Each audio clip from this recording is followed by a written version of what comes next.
बाबा, आप कब आओगे? दीदी की शादी को बस कुछ ही दिन बचे हैं।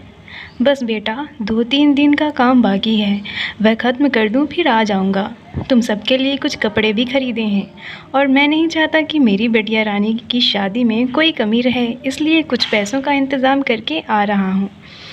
दिनेश की 2 बेटियाँ और 2 बेटे थे। बड़ी बेटी का रिश्ता तय हो चुका था और कुछ ही दिनों में उसकी शादी थी। उसकी शादी के लिए कुछ पैसों का बंदोबस्त करने के लिए वह शहर गया हुआ था, ताकि अपनी बेटी को शादी बड़े ही धूमधाम से करे और उसे किसी चीज़ की कमी ना हो। उसके ससुराल वाले और सारे मेहमान भी खुश रहें। दिनेश गांव का रहने वाला अपने बच्चों के सपने को पूरा करने के लिए वह शहर में जाकर मजदूरी करता था, जिससे कि वह अपने बच्चों को खूब पढ़ाई लिखाए और उनका भविष्य अच्छा बना सके, उन्हें आगे बढ़ा सके। दिन रात मेहनत मजदूरी करके और अपने कुछ दोस्तों से पैसे उधार लेके वह अपने गांव जाने के लिए ट्रेन में सवार हुआ। उसके सामने वाली सीट पर एक शादीशुदा जोड़ा बैठा हुआ था, जिनके हाथ में कुछ महीनों का ही बच्चा था, जो अपने नाना नानी से मिलने पहली बार जा रहा था। बाजू वाली सीट पर बैठे दंपति के 2 बच्चे थे, जो अपने माता पिता के साथ खेल रहे थे और बहुत ही खुश नज़र आ रहे थे, क्योंकि वह लोग घूमने जा रहे थे। दिनेश भी उन बच्चों को देखकर मुस्कुरा रहा था। उसने अपने घर पर फ़ोन करके बता दिया कि वह ट्रेन में बैठ चुका है और बस कुछ ही घंटों में वह घर पहुंच जाएगा। उसके घर आने की खबर सुनकर सभी घरवाले खुशी से फूले नहीं समा रहे थे। एक तो अपने पिता को आने की खुशी और साथ ही नए कपड़े, गहने, इन सब की खुशी अलग। उनका पिता आते हुए उनके लिए लेकर आ रहा था। सफ़र काफ़ी लंबा था।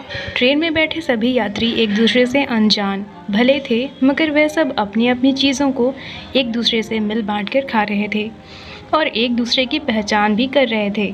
वह सारे हंसते खेलते हुए अपनी मंजिल की ओर बढ़े जा रहे थे, आने वाले खतरे से अनजान। दिनेश की हर 2 घंटे बाद अपने घर से फ़ोन आ रहा था। उसकी बेटियां उससे पूछ रही थीं कि बाबा, आपने खाना खाया या नहीं, बैठने के लिए सीट मिली या नहीं, अब कब तक आएंगे, क्योंकि वह अपने बच्चों और परिवार से पूरे 2 साल बाद मिलने वाला था। उसकी बड़ी बेटी को अपनी शादी से ज़्यादा अपने बाबा के घर लौटने की खुशी थी।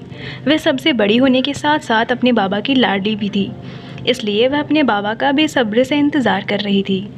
बड़ी बिटिया रानी अपने बाबा के आने का इंतज़ार करते हुए दरवाजे पर आंख लगाए बैठी हुई थी कि इतने में उसके चाचा बड़ी हड़बड़ाहट से घर में आए। उनके चेहरे की हवाइयाँ उड़ी हुई थी। उनको परेशान देखकर सारे घर वाले उनके पास आए तो चाचा ने ऐसी बात कही कि सबके पैरों तले से ज़मीन सरक गई। बड़ी बेटी चिल्लाई, जल्दी फ़ोन लाओ, बाबा को कॉल करो। फ़ोन की घंटी बज रही थी, लेकिन आगे से कोई जवाब नहीं मिल रहा था।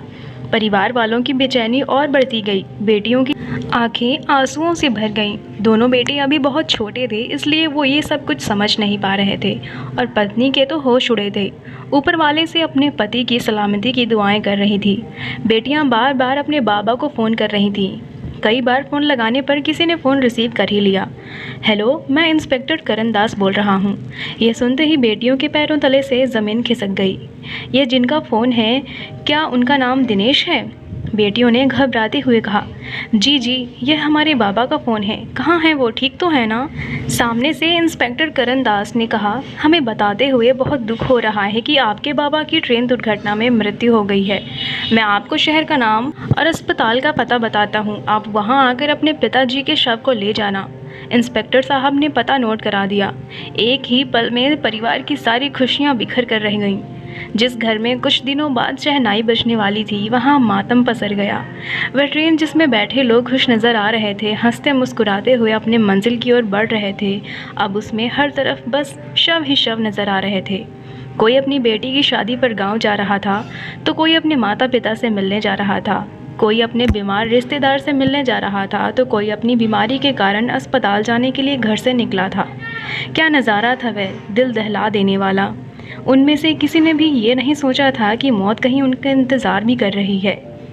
दोस्तों, यह कहानी पूरी तरह से काल्पनिक है। इस कहानी का उद्देश्य किसी भी प्राणी की भावनाओं को किसी भी प्रकार का ठेस पहुंचाना नहीं है। ओडिशा के बालासोर में हुए ट्रेन हादसे में न जाने कितने मासूमों की जान गई। भगवान से प्रार्थना है कि इन सभी मासूमों की आत्मा को शांति प्रदान करें एवं उनके घर परिवार वालों को इस असहनीय दुख को झेलने की शक्ति प्रदान करें। अगर हमारी कहानी आपके दिल को छुई हो तो हमारे चैनल को सब्सक्राइब कीजिए। धन्यवाद।